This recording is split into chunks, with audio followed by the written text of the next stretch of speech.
Hello students, welcome to AS tech education. आज की video में डिस्कस करने जा रहे हैं सीपीयू शेड्यूलिंग।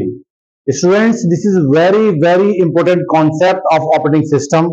अगर ये हमारी समझ में आ जाता है तो आने वाले सारे टॉपिक्स हमारी समझ में आ जाएंगे। क्यों आ जाएंगे? क्योंकि तो हम ये जानने की कोशिश करेंगे कि सीपीयू शेड्यूलिंग क्या है और सीपीयू शेड्यूलिंग को हम क्यों करते हैं, उसका प्रोसेस से रिलेशन क्या है। तो देखिए, मैं एक चीज आपको बता देता हूं कि पहले इसके नाम पर फोकस करते हैं। CPU scheduling. देखिए, शेड्यूल मतलब किसी चीज को प्रोसीजर में लगाना या किसी चीज को तरीके से लगाना, यानी किसी चीज को सीक्वेंस में लगाना या उसको लॉजिक के साथ लगाना। शेड्यूल करना उसको कि कौन सी चीज पहले होगी, कौन सी चीज बाद में होगी। यहां तक तो आपकी समझ में आ गया होगा कि शेड्यूलिंग क्या होता है। इसके बाद आते हैं सीपीयू शेड्यूलिंग। सीपीयू मतलब हमारा जितने भी प्रोसेसेस होते हैं, जितने भी प्रोग्राम होते हैं, सॉफ्टवेयर, जितने भी हमारे रैम के अंदर से हम लोग सॉफ्टवेयर को या प्रोसेस को रन करते हैं, उसमें आपका एमएस वर्ड हो सकता है। एग्जाम्पल के लिए मैं आपको बता रहा हूं, एमएस ऑफिस का कोई भी वर्जन हो सकता है, या आपका मीडिया प्लेयर हो सकता है, या आपका कोई वर्ड प्रोसेसर हो सकता है, या फोटोशॉप हो सकता है। कोई भी सॉफ्टवेयर जब हम उसको रन करने की कोशिश करते हैं तो वो कहां पर होता है? वो हमारा शुरुआत में जो होता है वो होता है हार्ड डिस्क के ऊपर। अब हार्ड डिस्क से उठा करके हम उसको कहां पे लेके आते हैं? रैम के अंदर से। और जब हम उसको रैम के अंदर ले आते हैं तो वो बन जाता है प्रोसेस। प्रोसेस ऑलरेडी मैं डिस्कस कर चुका हूं कि प्रोसेस क्या होता है। आप पहली वाली वीडियो देख सकते हैं प्ले लिस्ट में जाकर के। मैं प्रोसेस को अच्छी तरह से आपको डिफाइन कर चुका हूं। अब मेन चीज क्या है? बेसिकली सीपीयू को हम शेड्यूल क्यों करते हैं? इसलिए करते हैं क्योंकि हम एक टाइम में एक ही सॉफ्टवेयर पर काम नहीं करते हैं। कभी कभी हमें जरूरत पड़ जाती है कि हम एक टाइम में एक से ज्यादा सॉफ्टवेयर पर काम करें। सपोज कीजिएगा, मान लीजिएगा हम एक वर्ड प्रोसेसर के अंदर काम कर रहे होते हैं, हम कोई टाइपिंग कर रहे होते हैं एमएस वर्ड के अंदर। मान लीजिएगा आपने एक सॉफ्टवेयर खोला हुआ है एमएस वर्ड, और उसी वक्त में आपका मन किया कि मैं गाने सुनना चाहता हूं। जब गाने सुनना चाहता हूं तो आपने कोई भी MP3 प्लेयर खोल लिया, या आपने कोई भी मीडिया प्लेयर खोल लिया और आपने गाने शुरू कर दिए, सॉन्ग्स आपने शुरू कर दिए और कान में लीड लगाई और उसको मिनिमाइज कर दिया और आप टाइपिंग कर रहे हैं। अब आप देखिएगा, दो कार्य एक साथ हो रहे हैं। क्या दो कार्य एक साथ नहीं हो रहे हैं? यस। एक एमएस वर्ड का काम चल रहा है, दूसरा आपका प्लेइंग का काम चल रहा है। जो आपने गानों को शुरू किया है वो भी आप सुन रहे हैं।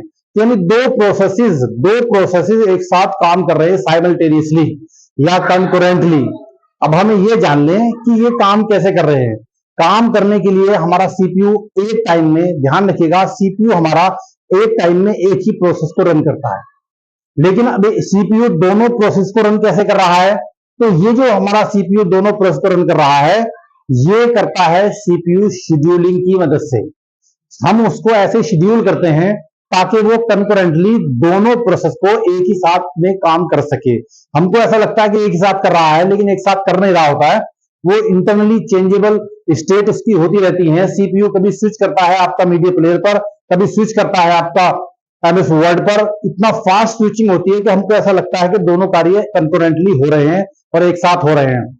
लेकिन ये कैसे होते हैं, इसको जानने के लिए हम पढ़ेंगे सीपीयू शेड्यूलिंग। क्योंकि सीपीयू हमारा देखिए एक टाइम में एक ही काम करता है। काम से मतलब है कि एक ही प्रोसेस को रन करता है, लेकिन हमको कंप्यूटर में एक टाइम में कई सारे काम करने की रिक्वायरमेंट पड़ जाती है।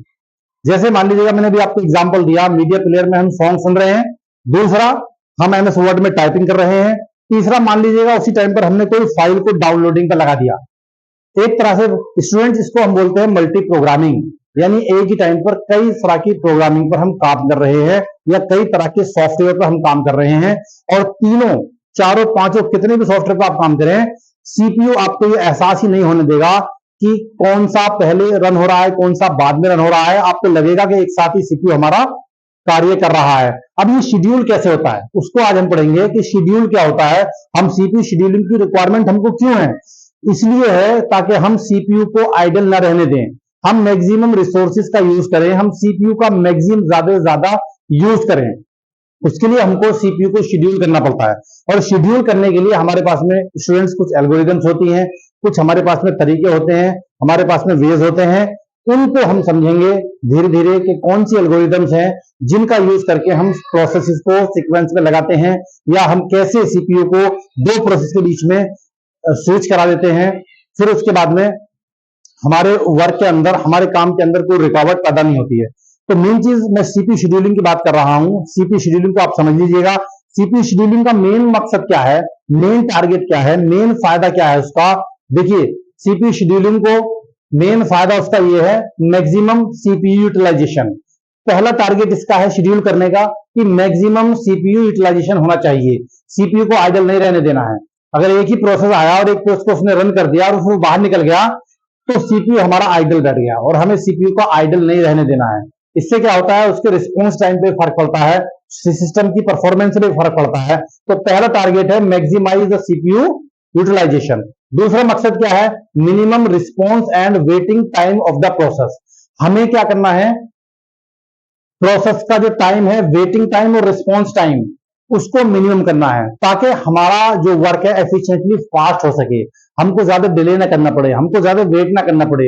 यानी प्रोसेस हमको फास्ट रिस्पॉन्स दे, ज्यादा उसको वेटिंग क्यू के अंदर वेट ना करना पड़े, और रिस्पॉन्स हमको फास्ट दे, जिससे कि हमारा स्पीडी सारे प्रोसेस चलते रहे, सारे सॉफ्टवेयर हमारे काम करते रहे। दो टारगेट हो गए। तीसरा टारगेट क्या है, बेसिकली मल्टी प्रोग्रामिंग सपोर्ट। अब ये सीपीयू शेड्यूलिंग इसलिए की जाती है ताकि वो मल्टी प्रोग्रामिंग को सपोर्ट कर सके। मल्टी प्रोग्रामिंग मतलब क्या होता है, एक साथ में कई सारे कंप्यूटर पर कार्य करना। ये मैंने आपको एग्जांपल दिया, एक ही टाइम में आप वर्ड प्रोसेसर पर काम कर रहे हैं, टाइपिंग कर रहे हैं, दूसरे टाइम में आप गाने सुन रहे हैं, तीसरे टाइम में आप क्या कर रहे हैं, किसी फाइल को डाउनलोड कर रहे हैं। इसे बोलते हैं मल्टी प्रोग्रामिंग, यानी कई सारे प्रोग्राम एक साथ हमारे रन होते रहते हैं, उसको मल्टी प्रोग्रामिंग कहते हैं। लेकिन ये सब पॉसिबल कैसे है, जब हम सीपीयू को शेड्यूल करेंगे, सीपीयू को शेड्यूलिंग एल्गोरिथम के जरिए से उसको शेड्यूल करेंगे कि किस तरह से प्रोसेसेस जो हमारे हार्ड डिस्क से उठ के आ रहे हैं और वो रैम के अंदर जा रहे हैं, और रैम के अंदर इंटरनली चेंजेबल स्टेट्स क्या हो रही हैं, कैसे हो रही हैं, वो सारी जो इंटरनल वर्किंग है ऑपरेटिंग सिस्टम के अंदर ऑलरेडी शेड्यूल्ड है कुछ एल्गोरिथम्स की मदद से। ठीक है, आगे बढ़ते हैं। सीपीयू शेड्यूलिंग को करने के लिए स्टूडेंट्स दो टाइप की एल्गोरिथम यूज होती हैं, दो टाइप की एल्गोरिथम यूज होती हैं। पहली एल्गोरिथम होती है प्रीम्प्टिव, हम उसको बोलते हैं। दूसरी एल्गोरिथम होती है नॉन प्रीम्प्टिव। अब प्रीम्प्टिव क्या है, नॉन प्रीम्प्टिव क्या है, ये मैं नेक्स्ट वीडियो में आपको डिफाइन करूंगा, इसको डिस्क्राइब करूंगा प्रीम्प्टिव को अच्छी तरह से, और नॉन प्रीम्प्टिव एल्गोरिथम को भी। आगे बस आप ये समझ लीजिएगा इस वीडियो के अंदर, क्योंकि अगर मैं इन दोनों को डिफाइन करूंगा तो वीडियो ज्यादा लंबा हो जाएगा। ठीक है, प्रीम्प्टिव हमारी जो है, ये मान लीजिएगा कि प्रीम्प्टिव के अंदर हम प्रोसेसेस टू प्रोसेसेस आपस में स्विच कर सकते हैं। एक प्रोसेस मान लीजिएगा चल रहा है तो हम उसको बीच में रोक सकते हैं, उसको वापस वेटिंग क्यू के अंदर डाल सकते हैं, और दोबारा से हम किसी हायर प्रायोरिटी वाले प्रोसेस को रन कर सकते हैं। मतलब बीच में चल रहे प्रोसेस की वर्किंग को रोक सकते हैं। प्रिम्प्ट का मतलब होता है उसको रोक देना। दूसरा नॉन प्रीम्प्टिव क्या होता है, बेसिकली अगर एक प्रोसेस हमने रन किया, एक प्रोसेस को हमने कॉल किया, तो ये प्रोसेस जब तक कंप्लीटली रन नहीं हो जाएगा तब तक आपसे वो रुकेगा नहीं, हम इसको हाल्ट नहीं कर सकते, उसको वेट सिचुएशन में नहीं रह सकते, इसको कंप्लीट होना ही होगा। यानी आप बीच में कुछ नहीं कर सकते, एक बार कमांड दी तो वो प्रोसेस कंप्लीट होकर रहेगा। इसका मैं एग्जांपल देता हूं आपको। प्रिंटर है, आप देखिए प्रिंटर की आपको कमांड देते हैं, कमांड देने के बाद में आप उसको कितना भी कैंसिल कर लें, वो कैंसिल नहीं होता जब तक कि वो उसको रिस्पॉन्स ना दे दे, यानी प्रिंटर आपको रिस्पॉन्स ना दे दे और प्रिंट ना निकाल दे।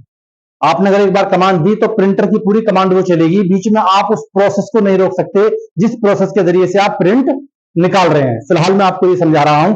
इसके बाद देखिएगा प्रिम्प्टिव क्या है, बेसिकली प्रिम्प्टिव के अंदर चार टाइप की एल्गोरिथम आती है। हम इसको वन बाय वन करके पढ़ेंगे, एक एक एल्गोरिथम को अच्छी तरह से डीपली इसका एग्जांपल देख करके पढ़ेंगे कि किस तरह से ये एल्गोरिथम वर्क करती हैं। पहली एल्गोरिथम है प्रायोरिटी शेड्यूलिंग, दूसरी shortest remaining job first, third longest remaining job first, round robin, very important है, इस पर विशेष फोकस करेंगे हम। और नॉन प्रिम्प्टिव के अंदर आती है first come first serve, shortest job first, longest job first and highest response ratio next. इन सारी एल्गोरिथम्स को हम वन बाय वन करके अब आगे वीडियो में सीखेंगे। उम्मीद करता हूं कि सीपीयू शेड्यूलिंग आपकी समझ में आ गया होगा, इसकी रिक्वायरमेंट क्या है, इसकी जरूरत क्या है, शेड्यूल हम क्यों करते हैं, इसके फायदे क्या है, इसका टारगेट क्या है, क्यों हम सीपीयू को शेड्यूल कर रहे हैं, और शेड्यूलिंग करने के लिए हमें कुछ एल्गोरिथम्स की जरूरत पड़ती है। उन एल्गोरिथम को हम दो पार्ट में डिवाइड करते हैं, नंबर एक प्रिम्प्टिव एल्गोरिथम, नंबर दो नॉन प्रिम्प्टिव एल्गोरिथम। प्रिम्प्टिव, नॉन प्रिम्प्टिव डिटेल में आगे हम समझेंगे। उम्मीद करता हूं ये बेसिक कॉन्सेप्ट सीपीयू शेड्यूलिंग का आपकी समझ में आ गया होगा। अगर ये चीजें आपकी समझ में आ गई हैं तो वीडियो को कृपया करके शेयर कीजिएगा, लाइक कीजिएगा, कमेंट कीजिएगा, कोई क्वेरी है तो कमेंट कीजिएगा, और चैनल को प्लीज जरूर सब्सक्राइब कर लीजिएगा। Thank you.